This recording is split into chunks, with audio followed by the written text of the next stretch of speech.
500 of these cars. Yep. 170 came to the U.S.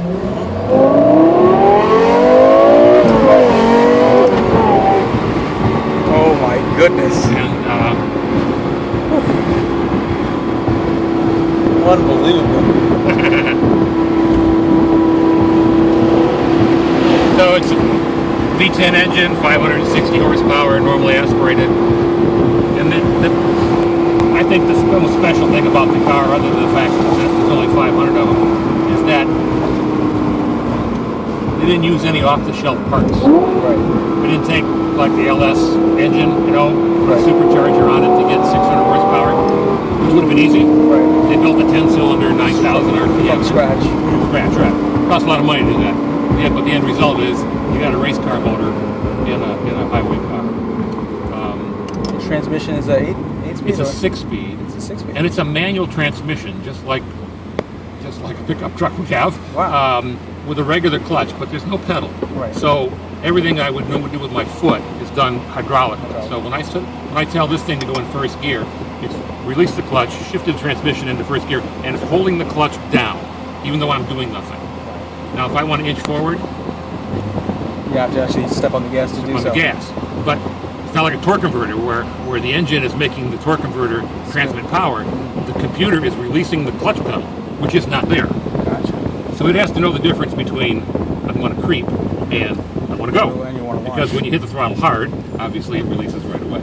And then the upshifts, same thing. When I pull back for second gear, it's going to release the clutch, shift the transmission, reapply the clutch, all that fast. And I'm going to hold the accelerator down. So wow, no body roll.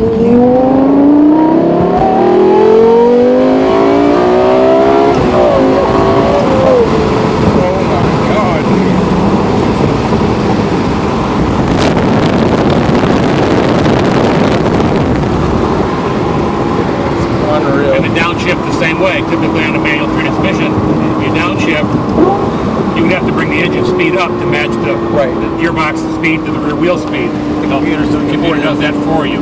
That's right. So you just hold constant speed, and the engine management takes over. Wow. Now there is an automatic mode where it does everything for you? Good thing you asked. I can put it in auto mode.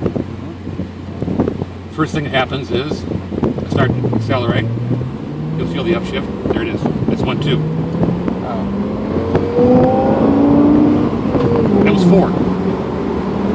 So, and because it shifts, kind of, you get that good bit of a clunky shift because the engine's not heavily loaded. Right. And it will find its way back all the way to 6th gear. Now you would normally drive 40 miles an hour in 6th gear. So it's doing it for fuel purposes. Right. Okay. And if I were to, when I get around the drive here, let's see, a little further. I'm not sure why this car needs a fuel management mode, but it has one. One of which is the way the transmission shifts there. Yep, the next one. And the other is when it idles in the auto mode, you'll see in a minute. Drops into neutral. That's not going to do it now. Might be related to temperature. It idles in 5 cylinders. Oh, wow. So I'd have to go back to the 4 mode. So it'll hold any given gear until it's upshift. Now on the way back down, in sport mode, it'll find its way back to 1st gear if you come to a complete stop. Oh, so it'll downshift on its own? Yes, if you just back off the throttle and roll. Or you can kick it in neutral and roll, like this. Just like a stick shift car. Yep. It is a stick shift car. Wow. It's just that there's no clutch pedal. And everything that you would have done with your left foot, the computer is telling the hydraulic system to do for you. That's the magic to me. If I can ask you for one favor. Yeah. You put it into neutral. I'm going to go behind the car and just rev it just for a moment. This is unbelievable. Mind if I go with you? Ah. You're supposed to go first. This is crazy. Hold on one second. Can I go when he comes back? Thank you. Go ahead, sir.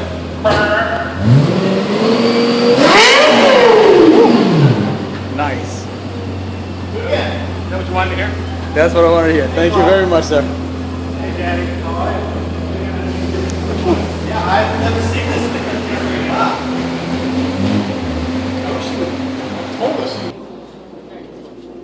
Didn't work? No, I did.